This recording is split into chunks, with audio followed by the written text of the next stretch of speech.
When we say Jue, we're referring to the boats he builds. They may not look very conventional, but they are more affordable. Specifically, the type of wood used is called and the boats are made using pre-made wooden planks. This is how we use Yunqi to cut costs.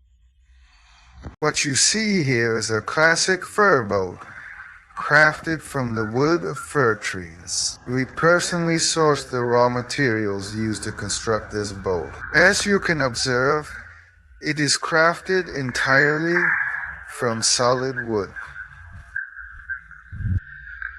This is the type of wood you may be looking for, called Pinus taeda. It is commonly used in the construction of ship structures.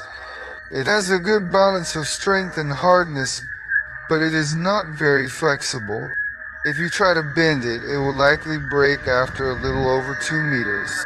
Pinus taeda is frequently used in various sections of the ship, including the side panels. It is also used in our workshop for building large ships.